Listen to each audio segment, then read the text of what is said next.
1945, our B-29s began full-scale operations against Japan. 1,500 miles to targets and 1,500 miles back from bases at Saipan, Tinian, and Guam. Here, 21st Bomber Command concentrated its massive air power and planned the ultimate crushing defeat of Japan, down to the last bomb. Here was the beginning of the end of the road to Tokyo. After 6 months of reoccupation, there were few signs of war along the quiet summer shores of Guam. The liberated Chamorros were back in their clean native villages, American citizens again, smiling and friendly, unaware that a miracle had happened around them. A miracle that moved mountains of material, equipment, and supplies across the Pacific, that changed their dirt roads into broad highways, that manicured their jungles into acres of black-topped airfields. And nearby, new communities of American citizens had set up housekeeping with various types of self-service. The latest labor-saving devices, few laundry problems, and no modern inconveniences. By midsummer, 21st Bomber Command was in business. Big business.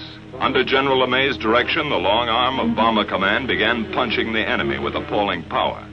From Guam, Tinian, and Saipan, 600 plane missions increased the bombing weight 100% in 2 months. Behind this expanding power was planning.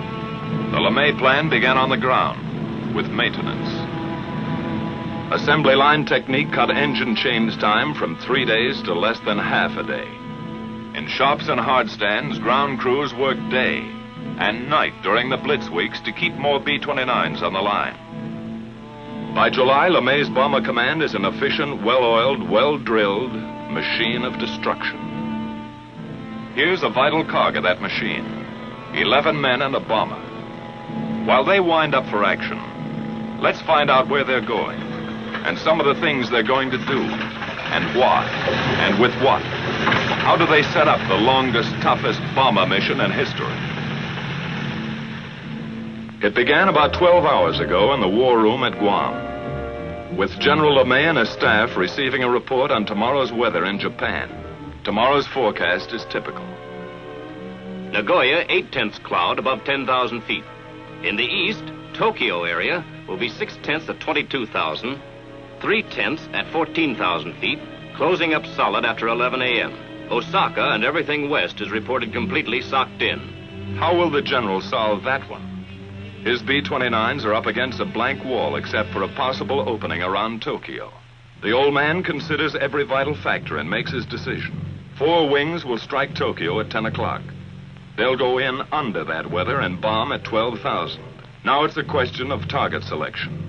First priority in the Tokyo area is number 573.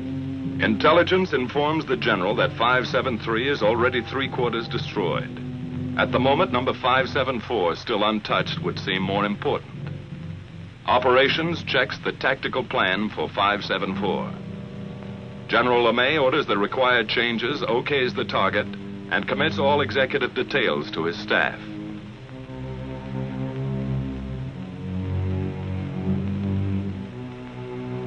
Operations, with his deputy chief of staff and project officer, goes to work setting up the changes. In that plans folder is a mountain of preparation by special sections of intelligence and operations. 1,000 hours of research. Collated facts and figures have been distilled into Tactical Plan 574. Aircraft will assemble as briefed with 3 groups of P-51s for escort.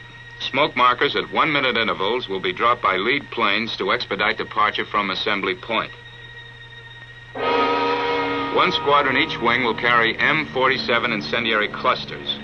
Balance of squadrons, 500 and 1,000-pound GP bombs fused a quarter-second nose and tail. Altitude of attack, 12,000 feet. Planes of 314th Wing will carry capacity fuel loads of approximately 7,300 gallons per plane. Calibrated airspeed of 210 miles per hour will be flown by all aircraft on bombing run. Radar landfall 3450 north and 140 east will be the same for all planes to afford a good land-water contrast checkpoint. The Navy is requested to furnish the following facilities for air-sea rescue purposes. 3 surface vessels to proceed to positions X. 4 submarines assigned to lifeguard duties at positions Y. 2 Dumbos to orbit at stations Z. 4 B-29s will orbit as super Dumbos at the following positions. Each section of the plan is double-checked. To supervise certain aspects of planning, Lieutenant Colonel Catton, a former lead crew pilot, was recently brought over to staff as project officer. This officer's extensive combat experience now helps to iron out operational kinks. He will accompany this mission to observe new smoke signals at assembly point. A field order is now dispatched to the wings. Takeoff time is flashed to the controller, who coordinates the vast network of communications gathered here at the heart and nerve center of command. Here in the control room, status panels and a mission board are maintained to show at a glance the countless up-to-the-minute details of all daily operations. Prior to takeoff, each mission is set up on the board to afford a visual progress of the flight, from takeoff to target and return. Colored yarns, one for each wing, are laid out to indicate the flight lines, which pass close to Iwo Jima, the halfway point.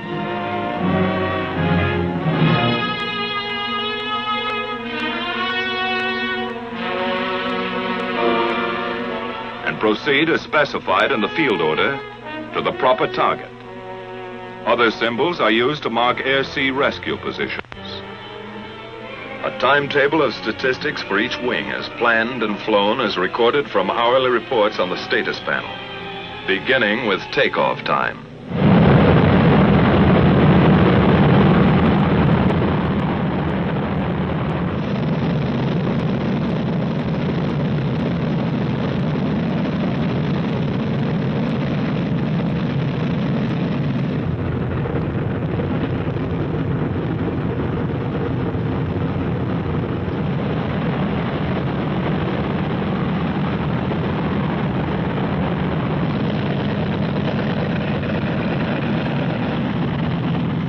Veteran crews, it's just another day's work. One more 1,500-mile haul up and down the ruddy Pacific. 15 hours, 7,000 gallons, 4 engines, 11 guys. Knock wood. A water jump across 20 degrees of the globe. A continent of ocean. Destination, Tokyo. It's like taking off in Mexico for targets in Canada.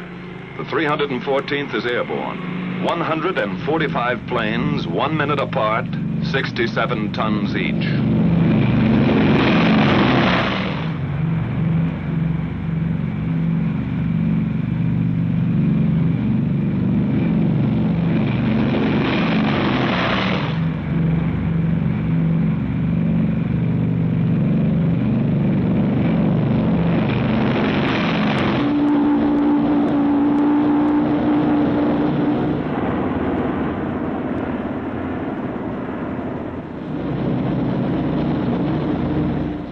B29 takeoffs are a tough sweat. That first long moment is the worst. Some swear it takes luck, like a wife's stocking, to beat it. At Tinian, 100 miles north, 2 more B-29 wings prepare for takeoff. 134 aircraft from the 58th wing. 100 more from the 313th wing. At Saipan, a few minutes later, the veteran 73rd wing lines up for takeoff. 153 more bombers are added to the mission striking force.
last B-29 is airborne at 1540. The tower at Saipan relays this information to the controller back at Guam. First and last takeoff times of each wing are recorded here and go to make up the first of a series of tabulated mission reports.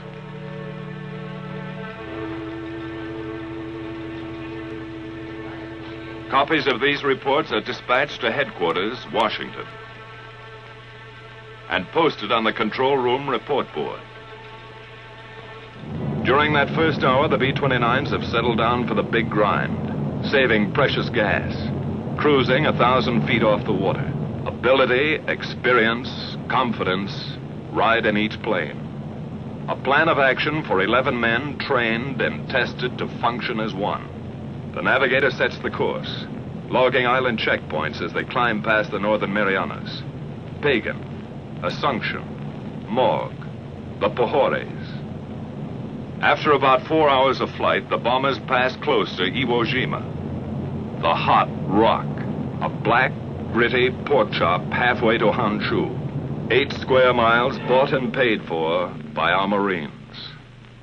We made some quick changes, cutting away that sulfurous volcanic crust and rolling Iwo's surface into one enormous flat top. 3 big airstrips now launch our P-51s for bomber escort over Japan.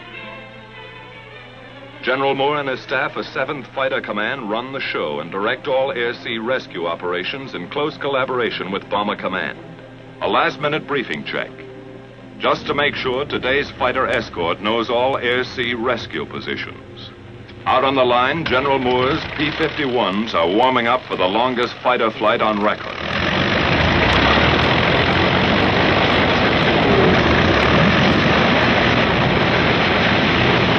Seven hours on one engine, extra belly tanks, extra nerve and stamina in the cockpit.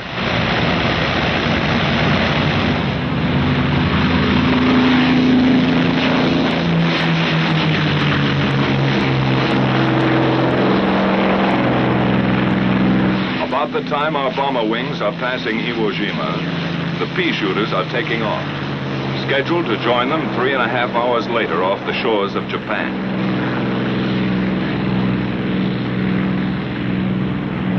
After a rendezvous at Kita, the P-51s head for assembly point, led by B-29s designated as navigator ships.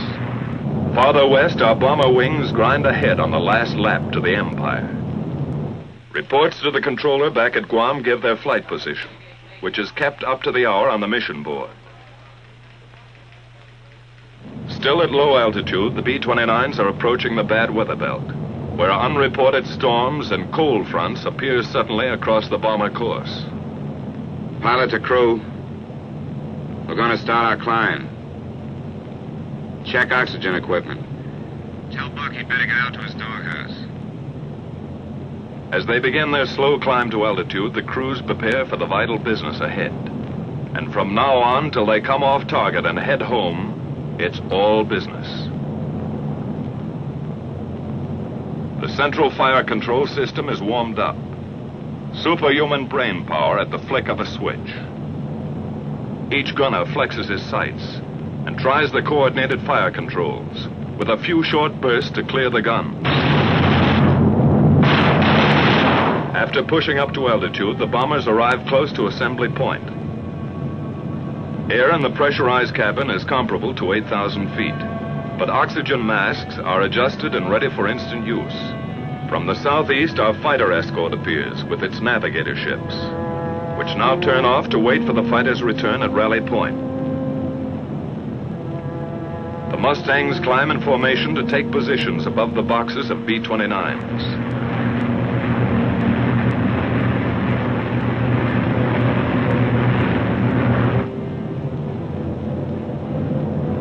Lead bombers begin to circle, dropping the new smoke markers for assembly. The project officer observes this part of the tactical plan in action. From various zone positions, the groups separate and form on their lead ships in 9 or 11 plane waves. which head for initial point. The big parade is on.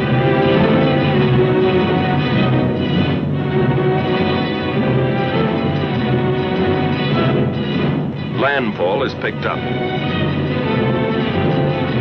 along with the first flak burst from enemy coastal batteries.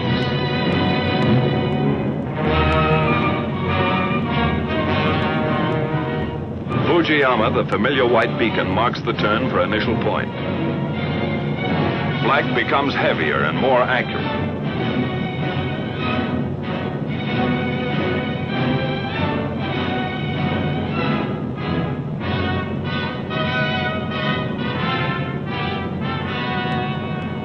And now the first Jap snoopers appear, diving head-on into the formations.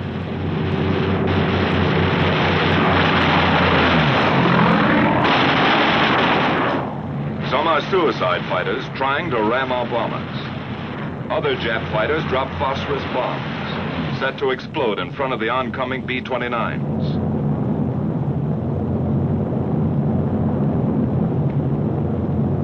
Our P-51s go out after them and know they're tangling with experts. The P-51's job is to protect the B-29s. But some of those Jap fighters filter through and meet the blast of bomber guns.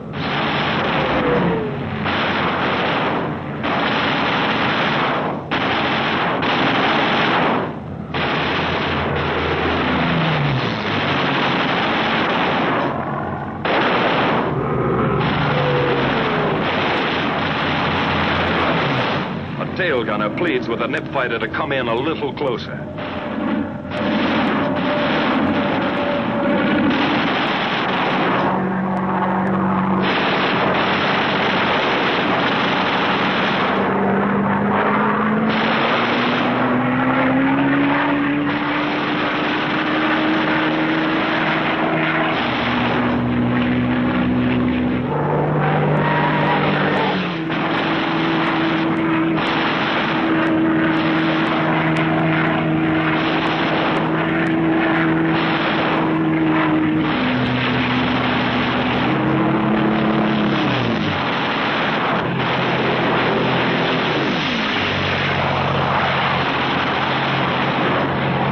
From the turn at initial point, the tight bomber waves move steadily on and get ready for business.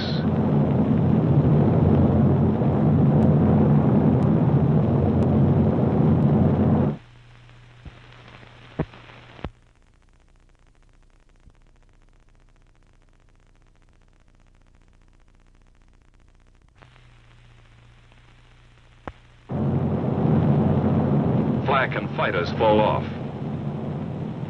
But those clouds are beginning to close in, and it looks worse ahead. Then just east of Hachioji, the Tokyo area breaks clear.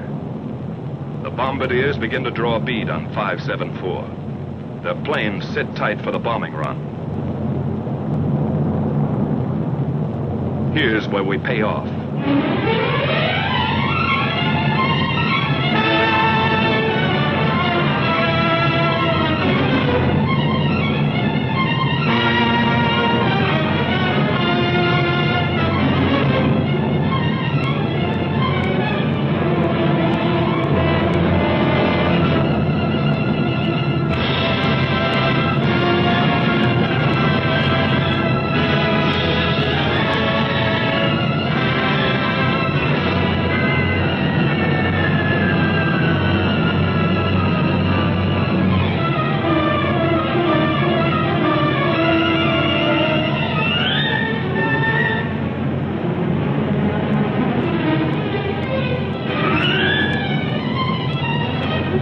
Jap aircraft plants and an airdrome 12,000 feet below are about to receive 4,000 tons of destruction. The first waves of B-29s have already found their objective.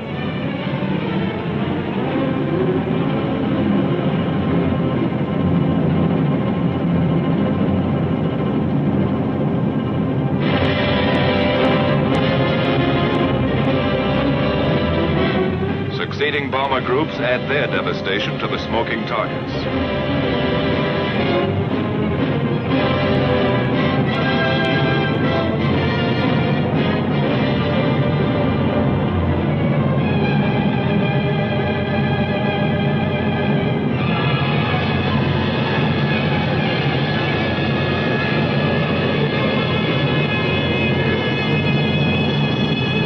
Tactical Plan 574 is now an accomplished fact. The bombers turn and go downwind, across the burnt acres of Tokyo. Close-up cameras show the scars of those spectacular fire strikes last March. 51 square miles of LeMay treatment. Across the bay, and a tailwind speeds them south, down the Chiba Peninsula. This is fighter country. With the first call on the intercom, our Mustangs peel off and go to work again.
The big bombers homeward bound, our P-51s drop down for strafing runs, concentrating on definite objectives from here to the enemy coast. Skimming along at maximum speed, the fighters pair off and go to work cutting vital Jap lifelines, blasting away at communications, radio installations, power lines.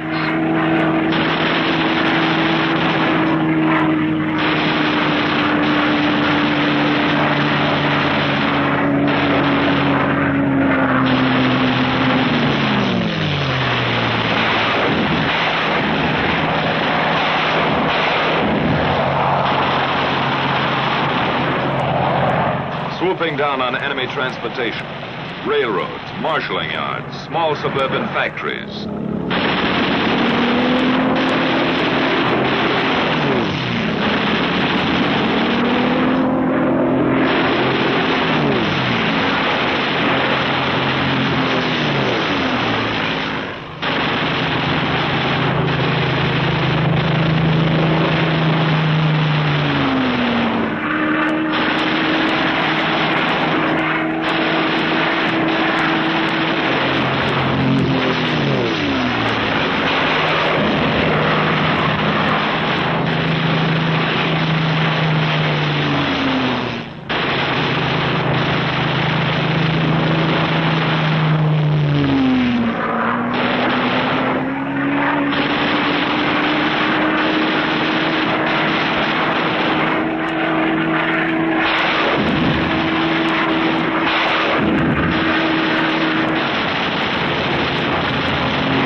shipping targets. Freighters, fishermen, trawlers, harbor and coastal craft.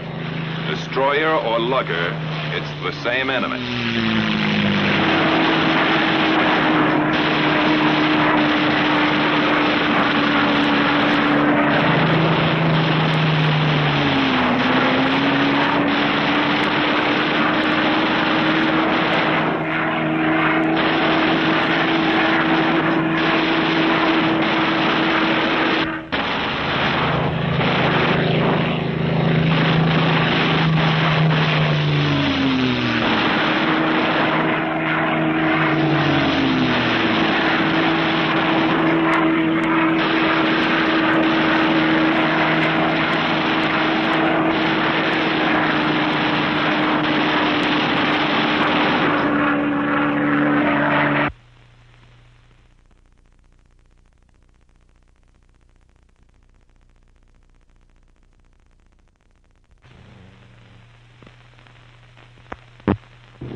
After strafing, our fighters climbed back to rally point and the waiting B-29 navigator planes. With the first sight of Iwo, fuel gauges are down close to empty, but fighter spirits begin to rise. They wind up and finish with a kick, coming past Suribachi at whiplash speed, and zoom into their victory rolls. Once over for each Jap kill.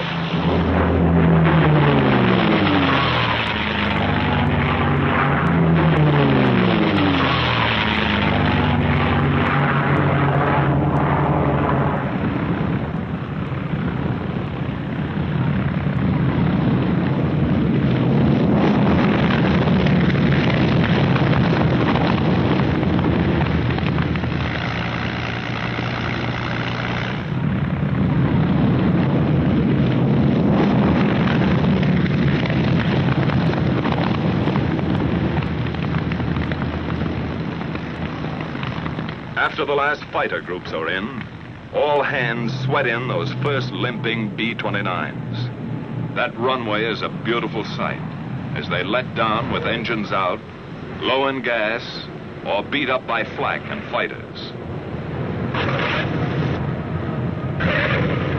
In 3 months, nearly 2,000 crippled or gas-shy B-29s havened at Iwo. You can understand why those 4 fanboys blessed those Marines, and even named their planes after them. The lucky ones are fueled and depart for home bases in an hour. But Iwo still has its hazards. Weather can turn this station into a hopeless daymare. Fog and quick overcast often blacks out the airstrip during these crucial periods. That means orders to bail out. Or with luck, a B-29 might drop in for a copybook ditching.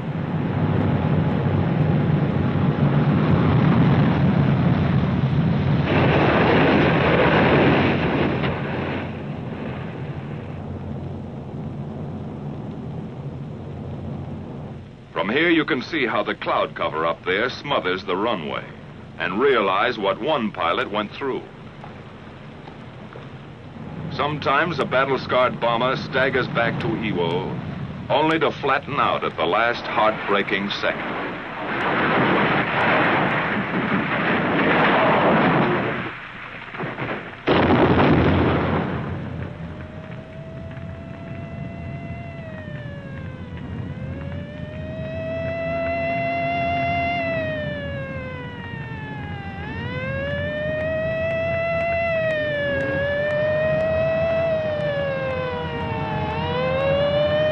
By some miracle, the whole crew got away from their stations to safety before 2,000 gallons of flaming gas enveloped them. Firefighters risked their lives to save the ship. This, too, takes courage beyond the line of duty. Far to the south, most of the wings are nearing their bases. Exhausted crews wait out the last endless hour, when time seems to stop. Their position is radioed in, and the controller gets word of the approaching flight.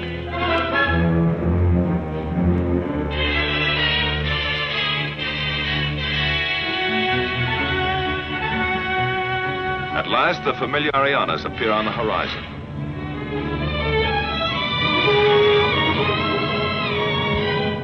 The bombers fly across Guam and turn into the landing pattern.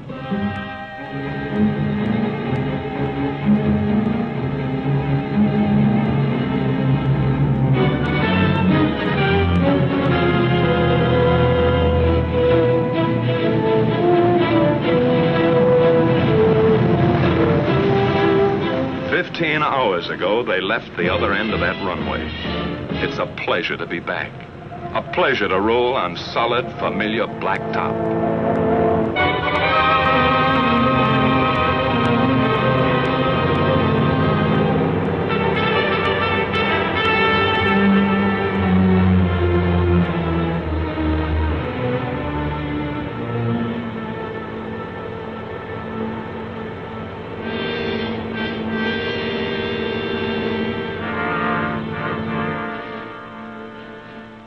It's good to feel the sudden, humid heat, to be among the living, swapping details with the ground crew. Flak, fighters, the close call, the one that got away. But some of those B29 crews won't be able to talk it over today. 11 men and a bomber that didn't quite make it.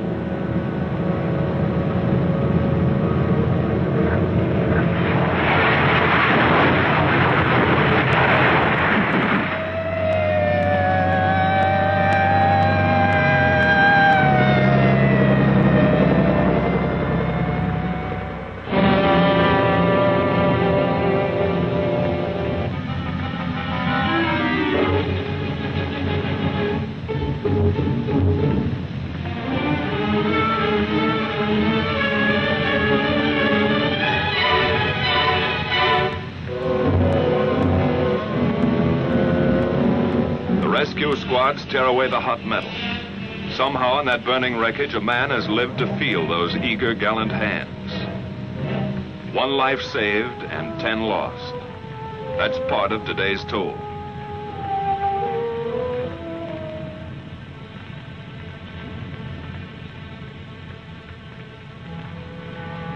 And there were many other days and nights that took their toll of young American lives in the service of our relentless, expanding air power.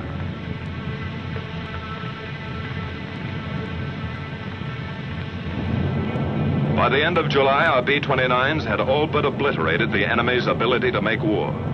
1,000-plane missions were going to hit Japan with twice the monthly tonnage that ever fell on Germany. The question was, how much longer would a beaten Japan hold out? In August, we made a test that never was applied to Germany. While great land, sea, and air forces gathered for the last invasion, our B-29s dropped 2 atomic bombs.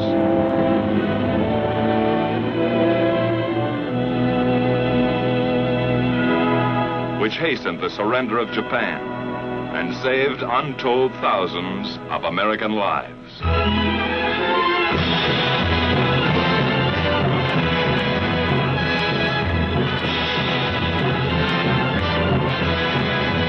So the mission of our air forces, which began nearly 4 years ago, was accomplished.